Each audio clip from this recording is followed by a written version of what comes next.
We flew with the F-14A and now we fly with the F-14B to take a look if it's actually competitive enough for the Fox 3s. Hello guys, once again it's Matt, thank you all the members and patrons, make sure to subscribe. And yeah guys, I wanted to fly a little bit with the F-14 to see if he can handle the competition that he got now. It's like times are changing very quickly, and the aircraft that was the top dog for a while now is lacking a lot. So I had some different loadouts to test the Phoenix missile and the performance overall of the F-14B to see if he actually can take the punch of the competition. Don't try this at home, okay? Don't do this spam of AIM-54s. You're just gonna waste missiles and basically waste loadout pylons, right? But I really wanted to push the missile and the radar to its limit to see if we can actually get kills. And there's so many targets and stuff, and he kind of bugs it out a little bit. I ended up actually targeting 2 missiles at one target, which was kind of funny actually. But yeah guys, the thing is that with the F-14A, I did a video about it, right?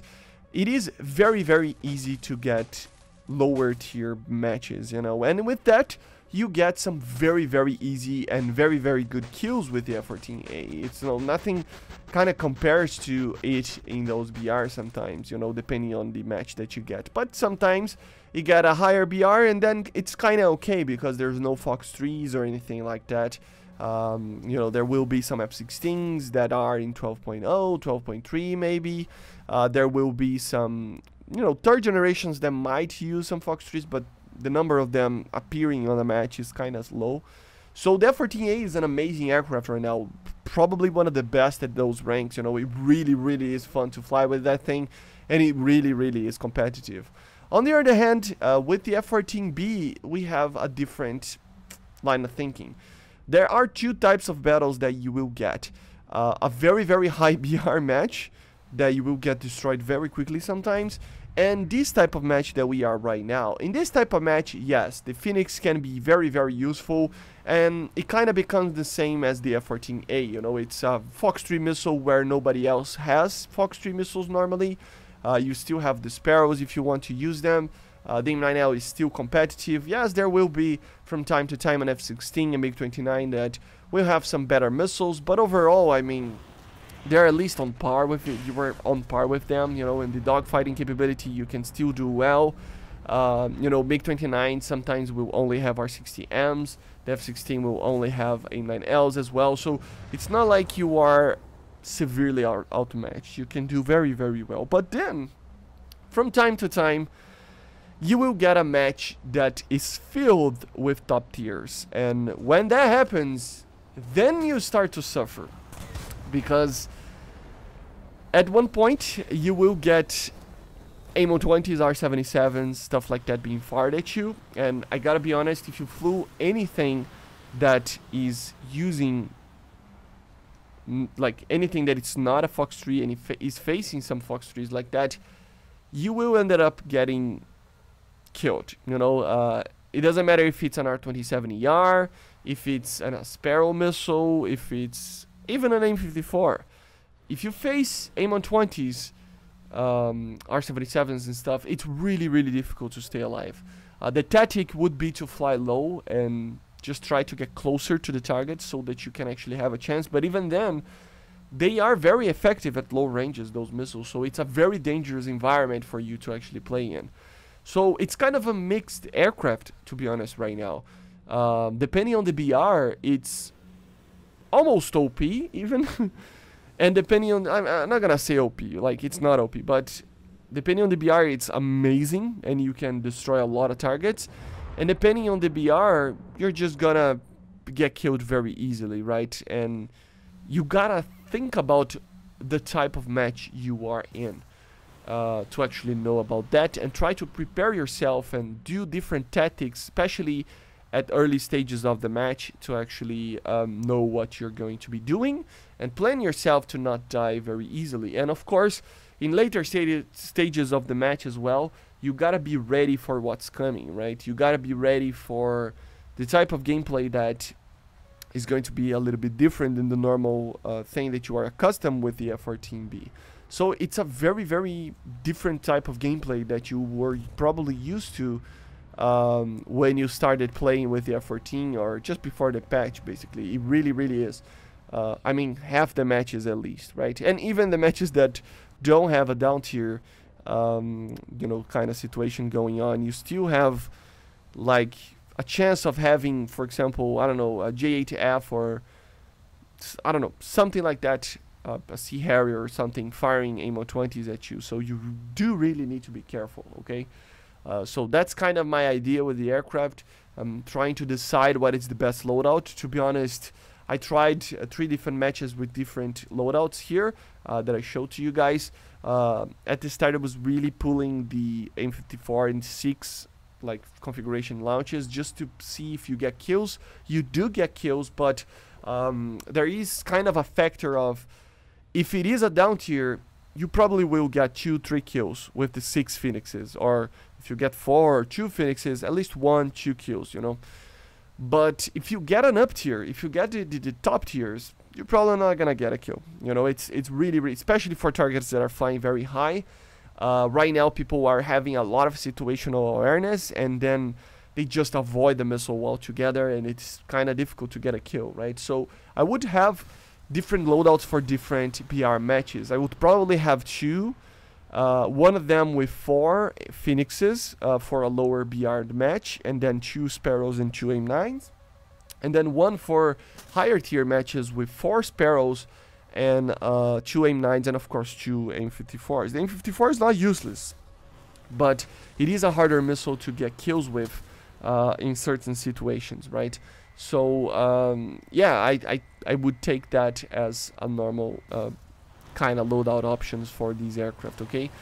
And you do need to be careful, even then, you know, like, depends on the situation. You're gonna get killed because you are trying to guide the AIM-54 to the target, and an like AIM-120 will come to you and kill you, you know. So you do really need to be careful with some of this stuff, no matter what the loadout is, to be honest, because the 90s Fox 3s, they're really, really, really effective. And yeah, be careful with flying high or low. You know, low, remember the multipath is still, it was nerfed, you know, so it's a bit different, right? And here is a situation where I was in a higher tier match, if I'm not mistaken, doing the 4 launches with the AIM-54, right? And I gotta be honest, it wasn't the most effective thing ever. You gotta still think that the AIM-54 is a missile that, like, you cannot fire at low ranges, this thing, although it will have the maneuverability and stuff. The sweet spot for me, it's like 40 to 50 kilometers, up to like 30, even 20 can be very, very good kills. But I gotta be honest, if the target knows that the missile is coming with the massive trail of smoke that the missile can actually have, probably gonna avoid it. It's a very easy missile to avoid. Although it got buffed a while back, it's still a missile that you have to worry about that. So yeah, I still believe that it's a good option to just fire from a longer range, to actually try to get a semi-watt like stealth kind of situation there. But see, that missile there, it turns very well, you know. It's a very fast missile, and it does turn well. It's nothing like an AIM-120 or something, but it is a good missile still. It's just that, you know how it is, right? It's not the perfect missile, okay? And I just realized it was a lower tier match. It wasn't a top tier. I was getting a lot of up tier matches. I probably just didn't record it with it because I was just getting killed all the time. So yeah, it wasn't really a fun match. I was just barely shooting my missiles and I was getting killed and stuff. Not saying that it's impossible, but it is an aircraft that suffers a little bit from the weapon systems that it have. I don't doubt that this thing would eventually get an AIM-9M to help it out the efficiency of this thing. Because then with AIM-9Ms, of course, I would suggest you guys to actually use 4 AIM-9Ms and then maybe 2 Sparrows and 2 AIM-54s, or just like playing 4 Sparrows. It would be probably the best option, right? But I gotta be honest, it is still fun to fly, but I don't doubt we will see an upgrade to it, as I was saying, but also we might see something like an F-14D eventually, because to have an F-14 that it's really modern and to fire Fox 3 missiles that obviously the F-14D never actually did use in service, right? But it did test the missile and it was actually capable of firing those missiles with its radar and stuff. So I, you know, guarantee that Gaijin will, if added, the F-14D will fire AIM-120s, even if it like didn't use it in full service. It will probably use it no matter what, right? Because, I mean, think about it. If a war broke out in, like, the time with the F-14D, a massive war, like, situation happens, right? With no nukes or even with nukes and stuff. An F-14D would carry the AIM-120. You know, they would upgrade all the, like, aircraft to actually use something like that. So, it's always that situation, right? Gaijin tends to lead on something like, if he can maybe use it, he will actually use it in the game, the missiles. And of course, there's always the question of, obviously, in a real war, like, oh, it wasn't in service, but it would get into service, right? So if it was like fully being tested and could actually fire the missile, it would probably get the missile. And that's how Gaijin kind of operates right now, right? So yeah, guys, at the end of the day, I'm still excited about this aircraft. I still believe that the F-16 for me is the most fun aircraft to fly in top tier right now. Not that this thing is a full top tier aircraft. I mean, it's still a lower BR. I mean, it is a 12.0. It's a 1.0 BR lower than an F-16. But that's why I have kind of a line of thinking that we might see an F-14D coming very soon, or even an F-18 coming in that tech tree, because it's 1.0 below the top tier, right? So don't expect this thing obviously to be a top tier contender. It is 1.0 below the top tier rank, but it's still competitive enough.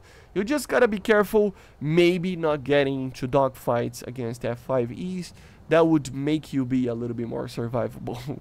I kind of did a mistake here of trying to beat it. I thought I could, but maybe I was just too heavy with the fuel still, and the aircraft was not really turning very well. I had a little bit of a bank of energy going down, like over here a little bit, to get a little bit more energy, and kind of doing some different maneuvers, but eventually I'm gonna get killed. So yeah, guys, but basically this is it. Let me know in the comments what you think about the F-14B. I still believe that if you're gonna choose an F-14 to play, the A is the way to go. It's a lot more fun, it gets lower matches, and aircraft are easier to kill. The B is really difficult sometimes, and very okay sometimes, so it's never really that easy. But yeah, let me know in the comments what you think about the F-14B, and if it's actually competitive enough or not, and see ya, bye.